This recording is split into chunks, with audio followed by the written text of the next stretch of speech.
Hello and welcome to Noob everyone. Today, let's talk about the brand new units that will be available to us in the upcoming massive patch for Age of Empires 4.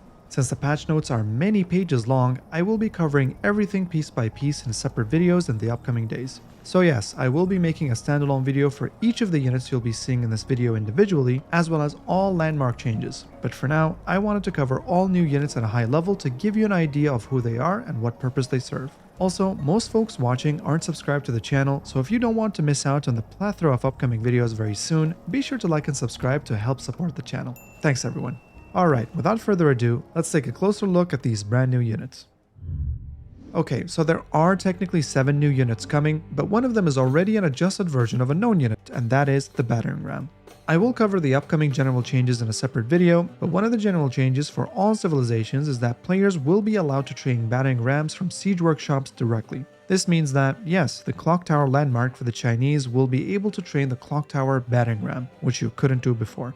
But yeah, as you may guess, this new unit is very straightforward. While the standard ram has 420 HP, the Clocktower Battering Ram will have 630 HP instead. All other stats are identical. The other 6 units are completely brand new, so let's go ahead and start with the new Delhi unit. The Delhi Sultan will now be able to spawn the Sultan's elite tower elephant in the Imperial Age via the Palace of the Sultan landmark. These units are basically tower elephants, but with hand cannoneers on top instead of archers. I will cover the upcoming changes to both elephant units in a separate video, but know that the tower elephant and the Sultan's elite tower elephant are identical in every single other stat. They also cannot be trained via the archer range, as you can only spawn them through the aforementioned landmark. That said, you can technically garrison the landmark with 4 scholars now to decrease the training time. Once again, I'll cover all upcoming landmark changes separately.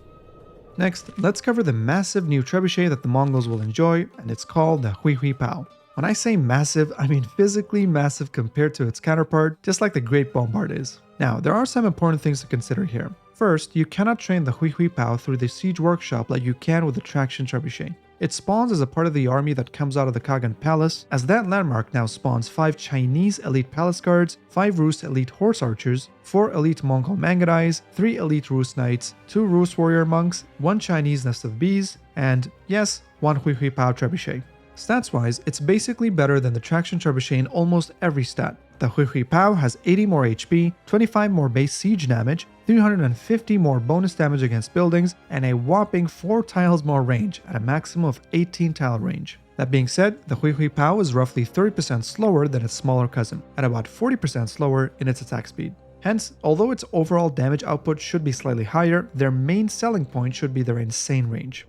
Moving on to the Rus, they get a very interesting early game unit called the Militia. At first glance, their unit model makes them look quite menacing with their massive weapon, but make no mistake, they are technically even weaker than the Spearmen. Although they have a measly 5 more HP, they do have a lower base damage and a much lower bonus damage against cavalry. That said, they do move slightly faster. So how do you obtain said Militia, and why would you choose them over the Spearmen? Well, that's where the catch is. The Militia are unlocked only if you build the Kremlin as your feudal age landmark, which then allows you to activate Levy Militia. As you can see, it only costs 100 food to instantly spawn 6 of these bad boys at your capital town center, but they can only live for 90 seconds. After 90 seconds, they all suffer from the same mysterious heart attack and collapse to the ground. On a more serious note though, the Militia are a clear get out of jail free card when you need some defensive units in a pinch when defending against cavalry units in the early game. On the flip side, training 6 spearmen would take 90 seconds and cost 480 resources. So for the small window of the Militia's lifespan, you get the value of about 6 spearmen for almost 1/5 of the cost. Remember though, they are not as good as the spearmen against cavalry, and you can only activate Levy Militia once every 3 minutes, so you cannot spam them to defend in the early game. Overall, I think this is a very nicely designed defensive unit for the Rus to take advantage of.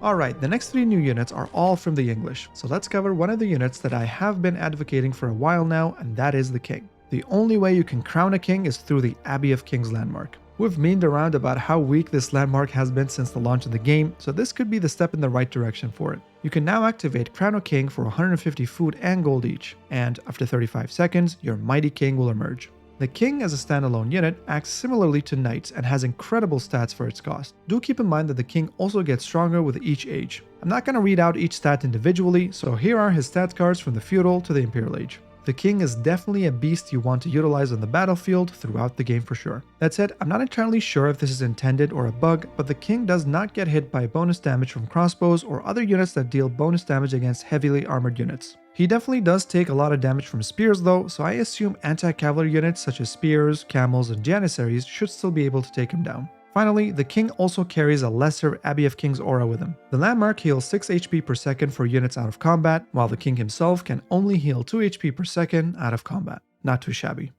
Alright, let's move on to the final 2 new units which are also unique for the English, and those are the Wynguard Footman and Rangers. These 2 units can only be trained at the Wynguard Palace landmark, as you may have guessed, and note that they are trained in batches of 6. The Wynguard Footman is described as a specialized man-at-arm with higher health and pierce armor, and they are exactly that. They also deal quite a bit more damage as well. They cost 700 total resources compared to the 720 for the man-at-arms, however they are significantly more gold heavy compared to their cousins, so keep that in mind. That said, all 6 of them spawn in only 60 seconds, whereas training 6 man-at-arms would take 15 seconds each for a total of 90 seconds. But since nobody would create man-at-arms from just 1 barracks in the late game, regular man-at-arms will still be much easier to mass. Hence, you basically get a stronger version of the man-at-arms for a slightly cheaper overall cost but with much more gold invested. The Wynguard Ranger on the other hand follows a similar story to that of their longbow cousins, as they are described as a master longbowman with increased damage and range. These rangers also spawn in batches of 6 for the total cost of 700 resources, whereas longbows cost only 540. Furthermore, they do cost gold instead of food as well. Hence, while Wynguard Rangers are the stronger units of the 2, they do cost gold, they cost more overall, and they are harder to mass, so keep that in mind as you approach the late game. Well, that wraps up my summary of the new units coming to Age of Empires 4 in the upcoming patch. As mentioned, if you don't want to miss further coverage of the patch or drill downs of each unit, then be sure to subscribe to not miss out. I'm also still working on the announcement piece, so stay tuned for more information to come. Thank you for spending some of your time with me today. Stay happy, stay healthy, and I hope to see you back with us again in the next one.